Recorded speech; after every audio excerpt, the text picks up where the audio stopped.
Alhamdulillah wa asyhadu an la ilaha illallah wahdahu la syarikalah wa asyhadu anna sayyidana Muhammadan abduhu wa rasuluh la nabiyya ba'dah. Allahumma salli wa sallim ala sayyidina Muhammad ibn Abdullah wa ala alihi wa sahbihi wa man walah. Subhanaka la ilma lana illa ma 'allamtana innaka antal alimul hakim. Rabbi yassir wa la tu'assir wa tammim bil khair, amma ba'du. Hadirin hadirat sekalian, segenap pendengar yang dimuliakan oleh Allah Subhanahu wa taala. Alhamdulillah, pada malam hari ini Allah Subhanahu wa taala masih memberikan kemudahan kepada kita, masih memberikan kesempatan kepada kita untuk kesekian kalinya melakukan kebaikan dan kebajikan yang wujudnya adalah kita datang di Masjid Agung Jamek Kota Malang ini di dalam rangka kita melaksanakan salat maghrib berjamaah, yang kemudian kita rangkai dengan melaksanakan majelis taklim setiap ba'dal maghrib seperti saat ini, dan kemudian kita tuntaskan dengan salat berjamaah isya. Kita berharap kepada Allah Subhanahu wa taala kehadiran kita di tempat ini dicatat sebagai amal yang ikhlas, amal yang membuahkan keridhaan Allah Subhanahu wa taala, amal yang menyebabkan kita pulang dari masjid ini dosa-dosa kita diampuni oleh Allah, ilmu kita ditambah oleh Allah, amal kebajikan kita ditambah oleh Allah, hajat kebaikan kita seluruhnya dikabulkan oleh Allah Subhanahu wa taala. Amin ya rabbal alamin. Hadirin hadirat sekalian yang dimuliakan oleh Allah Subhanahu wa taala, sebagaimana yang sudah hari-hari ini kita rasakan, sebagaimana yang sudah kita rasakan pada hari-hari ini, kita masih berada di dalam suasana bulan Maulidur Rasul Muhammad sallallahu alaihi wasallam. Kita masih berada di dalam bulan Rabiul Awal, yang sering saya katakan kepada panjenengan seluruhnya, Rabiul Awal adalah bulan yang biasa, tetapi menjadi bulan yang sangat istimewa, sebab dilahirkannya manusia yang paling istimewa, Kanjeng Nabi Muhammad sallallahu alaihi wasallam. Hadirin hadirat sekalian yang dimuliakan oleh Allah Subhanahu wa taala, ketika kula panjenengan hadir di berbagai macam tempat kegiatan Maulidur Rasul, saya seyakin-yakinnya percaya kepada panjenengan seluruhnya bahwasanya kehadiran kita di tempat-tempat pengajian, di tempat-tempat dibacakan Maulid Nabi Muhammad sallallahu alaihi wasallam itu tidak lain adalah merupakan ekspresi perwujudan nyata dari rasa mahabbah kita, rasa cinta kita kepada Nabi Muhammad sallallahu alaihi wasallam. Pada malam hari ini hadirin, kami ingin menggambarkan kepada panjenengan seluruhnya beberapa kisah mahabbah para sahabat-sahabat Nabi Muhammad sallallahu alaihi wasallam kepada pribadi Nabi kita Muhammad sallallahu alaihi wasallam, yang berbuah kebahagiaan dunia dan akhirat kepada mereka seluruhnya. Ada beberapa kisah hadirin, tapi saya kutip satu kisah terlebih dahulu yang kami kutip di dalam kitab Al-Anwarul Muhammadiyah buah karya Syekh Yusuf An-Nabhani, halaman 412. Diceritakan di sana ada seorang rajulun minal ansar. Inna rajulan minal ansari atan nabiyya sallallahu alaihi wa alihi wasallam. Dikisahkan ada seorang laki-laki dari kalangan al-ansar.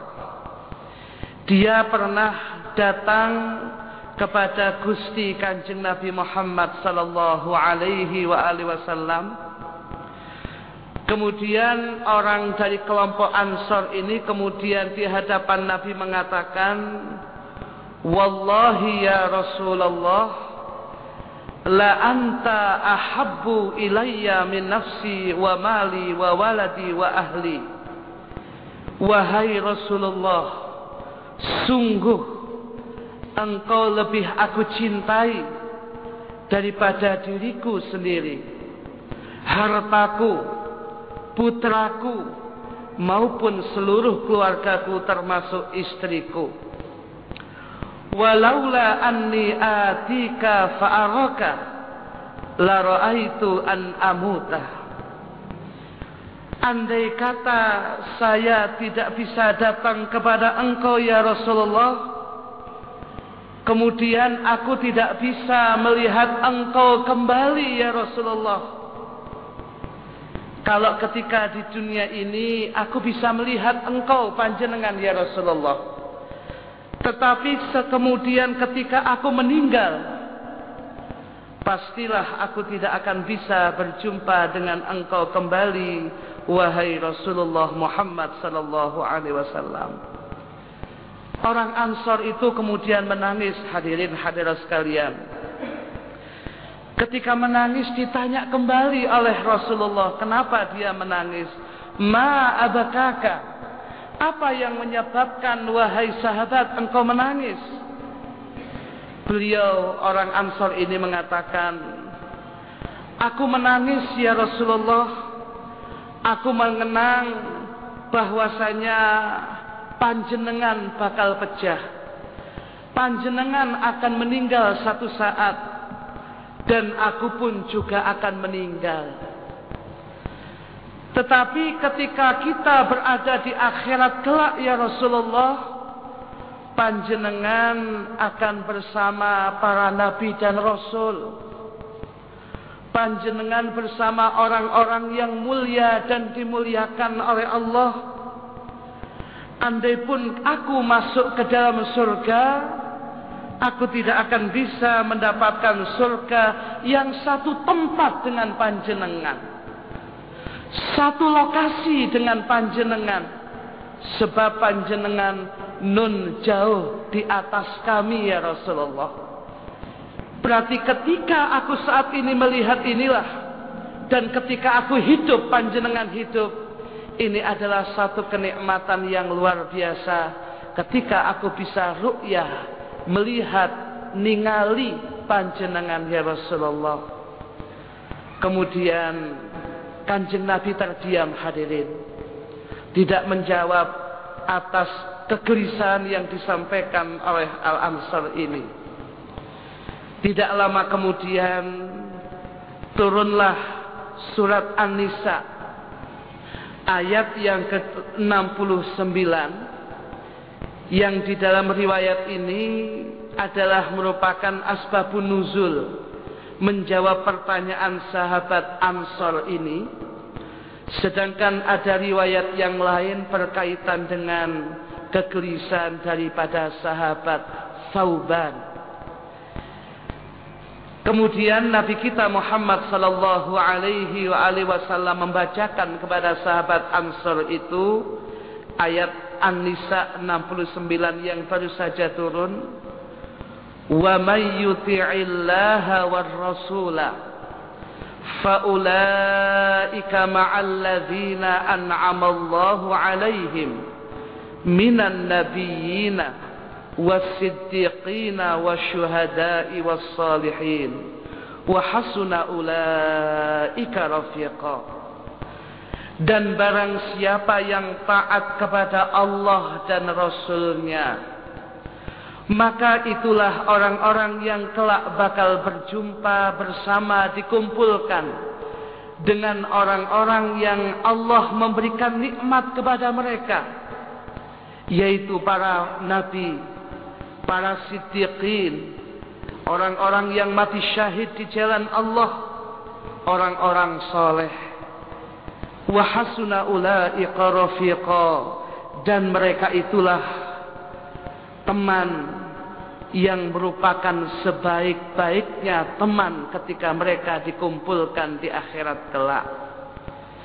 Ayat ini dibacakan oleh Nabi kita Muhammad sallallahu alaihi wasallam kepada orang Ansor itu.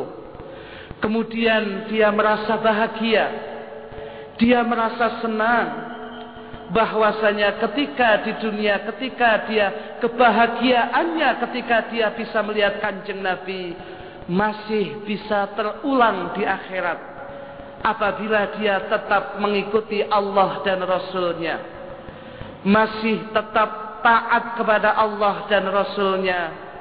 Dia pasti akan dikumpulkan dengan Rasul Muhammad sallallahu alaihi wasallam. Yang demikian ini pun dikumpulkan dengan para nabi, para rasul, orang-orang yang mati syahid di jalan Allah, orang-orang soleh, siddiqin dan sebagainya, di dalam satu kenikmatan orang-orang yang mendapatkan kemuliaan dari Allah. Hadirin hadirat sekalian yang dimuliakan oleh Allah Subhanahu wa taala, menurut keterangan Imam Muqatil bin Sulaiman, sahabat dari kalangan Ansor ini tidak ada lain namanya adalah sahabat Abdullah bin Zaid, yang di dalam sejarah Nabi, sahabat Abdullah bin Zaid ini adalah sahabat yang pernah bermimpi dan langsung menyampaikan kepada Kanjeng Nabi tentang pelaksanaan azan, cara memanggil umat Islam untuk melaksanakan salatul jamaah, yang pada waktu itu diusulkan kepada Nabi agar di depan Masjid Nabawi ditempatkan trompet. Nabi menolak karena itu merupakan perilaku orang-orang Yahudi. Kemudian lagi agar Nabi menempatkan di depan masjid satu alat musik yang mudah mendatangkan orang-orang atau api unggun dan sebagainya, seluruhnya ditolak oleh Nabi. Tapi begitu sahabat Abdullah bin Zaid ini menyampaikan, seakan-akan dia telah diberitahu, diajarkan azan di dalam mimpinya itu antara tidur dan bangun, dan ini kemudian disampaikan oleh kepada Kanjeng Nabi Muhammad sallallahu alaihi wasallam.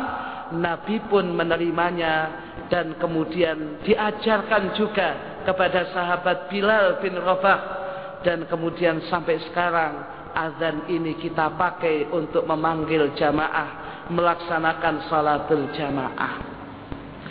Sahabat Abdullah bin Zaid yang luar biasanya cinta kepada Nabi, begitu melihat Nabi merupakan kenikmatan yang luar biasa. Satu ketika beliau masih berada di kebunnya, anaknya tergopoh-gopoh datang kepada sahabat Abdullah bin Zaid seraya mengatakan, "Wahai Abah, aku mendengar bahwasanya satu Madinah semuanya sekarang merasa susah, sebab baru saja aku mendengar kabar langsung bahwasanya baginda Nabi Muhammad sallallahu alaihi wasallam telah meninggal, wahai Abah." Begitu mendengar bahwasanya Nabi Muhammad sallallahu alaihi wasallam telah meninggal, dia kemudian menengadah ke langit seraya kemudian berdoa kepada Allah Subhanahu wa taala, "Allahumma azhib basari hatta la ara ba'da habibi Muhammadin sallallahu alaihi wa alihi wasallam ahadan." Ya Allah, setelah wafatnya Nabi Muhammad sallallahu alaihi wasallam ini, ya Allah, setelah mangkatnya Gusti Kanjeng Nabi Muhammad sallallahu alaihi wasallam ini, ya Allah, tidak ada manusia yang lebih indah aku pandang. Tidak ada keindahan yang pantas aku lihat di dunia ini. Tidak ada pandangan yang pantas aku lihat dengan kedua mataku saat ini. Yang terakhir aku lihat adalah Gusti Kanjeng Nabi Muhammad sallallahu alaihi wasallam, ya Allah. Oleh karena itu, ya Allah, butakan kedua mataku, ya Allah. Tidak ada yang lebih indah. Setelah wafatnya Nabi, aku tidak bisa melihat lagi. Aku tidak berkenan melihat setelah melihatnya Kanjeng Nabi Muhammad sallallahu alaihi wasallam ketika beliau masih hidup.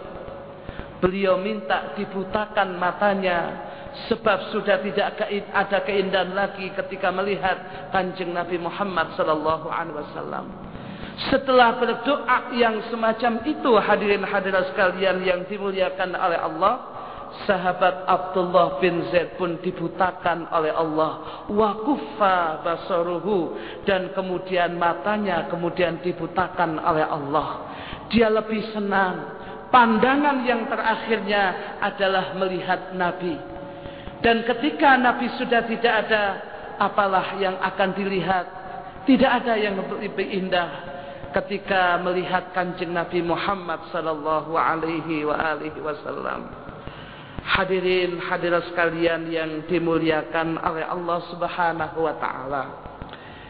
Termasuk Nabi mengatakan manusia yang akan berbahagia kelak di akhirat adalah manusia man ra'ani, manusia yang melihat aku wa amana bi, dan kemudian iman kepadaku. Itulah manusia yang akan sangat bahagia kelak di akhirat. Dan juga hadirin, manusia yang juga akan bahagia adalah manusia man lam yarani fa amana bi au kama qala. Manusia yang tidak sempat melihat aku di dunia ini seperti kita yang hadir di masjid ini, tetapi kita tetap iman, cinta kepada Kanjeng Nabi Muhammad sallallahu alaihi wasallam. Itulah manusia yang juga akan merasakan kebahagiaan, hadirin. Hadirin, hadirat sekalian yang dimuliakan oleh Allah Subhanahu wa taala. Siapapun di antara kita yang ingin bahagia, tidak ada lain adalah menjadi orang-orang yang cinta kepada Kanjeng Nabi Muhammad sallallahu alaihi wasallam. Sebab gambaran kebahagiaan adalah orang mendapatkan ridha Allah. Gambaran kebahagiaan sesungguhnya adalah orang mendapatkan surganya Allah. Gambaran sesungguhnya kebahagiaan itu adalah ketika orang bisa dikumpulkan dengan Kanjeng Nabi Muhammad sallallahu alaihi wasallam. Itulah bahagia yang sesungguhnya, hadirin. Padahal di dalam satu ungkapan hadis Nabi Muhammad sallallahu alaihi wasallam yang diriwayatkan dari sahabat sahabat Anas bin Malik, Nabi kita Muhammad sallallahu alaihi wasallam menandaskan, man ahya sunnati faqad ahabbani wa man ahabbani kana ma'i fil jannah. Man ahya sunnati faqad ahabbani, barang siapa yang menghidup-hidupkan sunnahku, itulah sesungguhnya orang yang cinta kepada aku. Wa man ahabbani kana ma'i fil jannah, dan barang siapa yang cinta kepada aku, itulah orang-orang yang bersamaku kelak di dalam surganya Allah Subhanahu wa taala. Tidak ada kebahagiaan yang sesungguhnya kecuali kebahagiaan ketika kita dikumpulkan, dikelompokkan satu lokasi, satu tempat dengan Kanjeng Nabi Muhammad sallallahu alaihi wasallam. Tentunya siapapun yang kepingin bersama Nabi, dia harus memiliki perasaan mahabbah, perasaan cinta kepada Kanjeng Nabi Muhammad sallallahu alaihi wasallam.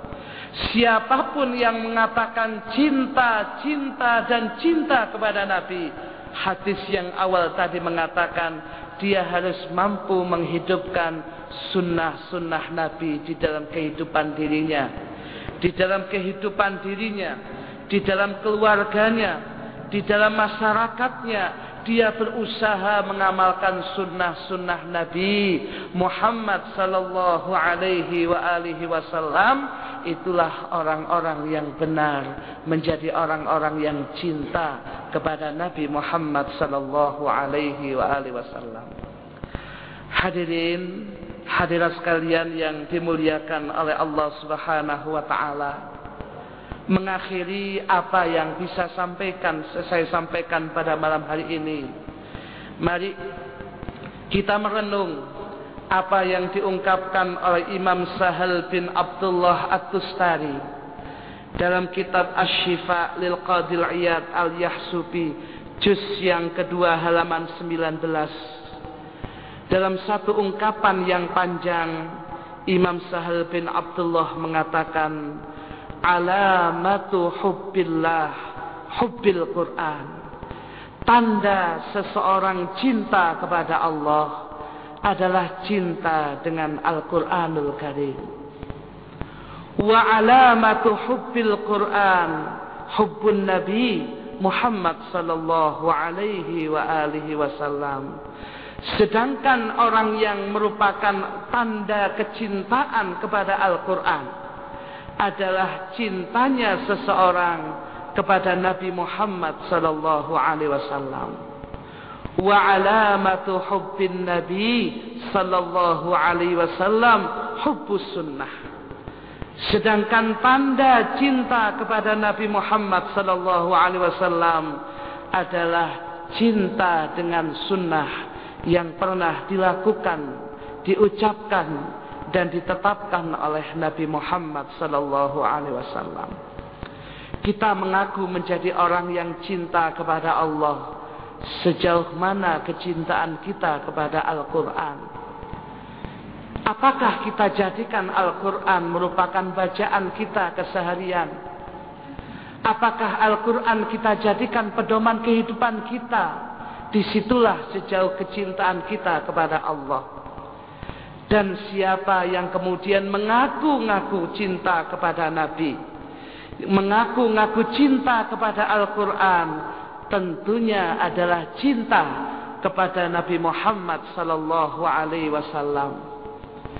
Kita mengaku cinta kepada Nabi, tandanya adalah sejauh mana kita cinta kepada sunnah Nabi kita Muhammad sallallahu alaihi wa alihi wasallam. Wa alamatu hubbi sunnah hubbul akhirah. Sedangkan tanda cinta kepada sunnah Nabi adalah cinta kepada akhirat. Apabila ada aktivitas ukhrawiyah, apabila ada hal-hal yang berkaitan dengan akhirat, kita cinta. Kita lebih cinta daripada aktivitas duniawiyah kita. Berarti kita memiliki rasa cinta kepada sunnah, dan berarti kita memiliki rasa cinta kepada Nabi Muhammad sallallahu alaihi wasallam. Mari kita koreksi diri kita hadirin masing-masing. Sejauh mana kecintaan kita dengan akhirat? Apakah kita menjadi orang-orang yang cinta dengan akhirat kita? Apakah ketika azan dikumandangkan kita sudah bergegas melaksanakan salat jamaah dalam rangka mewujudkan rasa cinta kita dengan akhirat? Ketika banyak fakir miskin yang membutuhkan kita dan kita punya untuk memberikan kepada mereka, apakah kita orang-orang yang cinta akhirat dengan membantu dan meringankan mereka? Apakah ketika banyak hal kebaikan dan kebajikan di depan kita, kita memilih itu atau lebih memilih aktivitas duniawi kita? Itulah sejauh kecintaan kita kepada akhirat hadirin. Apabila orang yang kemudian ini merupakan cinta akhirat, masih ada tandanya. Wa alamatu hubbil akhirah bughdud dunya. Tanda cinta akhirat itu adalah benci dengan duniawi. Bukan kita tidak menjadi orang yang meninggalkan aktivitas duniawi menjadi kehidupan kita, yang menjadi kewajiban kita, bukan itu hadirin. Rasa cinta kita kepada dunia kita letakkan, kita ganti dengan rasa cinta kepada akhirat. Soal dunia hanya ada di tangan kita, tapi soal batin adalah akhirat hadirin. Dunia sebatas tangan kita, tapi akhirat sampai ke dalam batin kita. Wa alamatu bughdid dunya an yadakhira minha illa zadan wa bulqatan ilal akhirah. Dan tanda orang yang benci kepada dunia, dia tidak akan menyimpan berbagai macam kehidupan duniawi, harta dunia, kecuali merupakan bekal dan bekalnya seluruhnya dijadikan bekalnya dia untuk menuju alam akhirat. Apa yang telah diberikan oleh Allah semuanya disikapi menjadi bekalnya menghadap kepada Allah Subhanahu wa taala. Hadirin hadirat sekalian yang dimuliakan oleh Allah, sejauh mana kecintaan kita kepada Nabi Muhammad sallallahu alaihi wasallam, sejauh mana kecintaan kita kepada akhirat, sejauh mana kecintaan kita kepada Allah, kita lihat dengan amaliyah kita. Apakah kita cinta dengan ibadah kepada Allah? Apakah kita cinta dengan sunnah Nabi? Apakah kita cinta dengan Al-Quran? Apakah kita cinta dengan akhirat daripada duniawi kita? Semuanya terpulang kepada kita masing-masing untuk koreksi kita, lebih-lebih pada bulan Maulid ini. Demikian hadirin yang bisa kami sampaikan, kurang dan lebihnya mohon maaf. Ihdinas siratal mustaqim, innal aisha aishul akhirah. Wassalamu alaikum warahmatullahi wabarakatuh.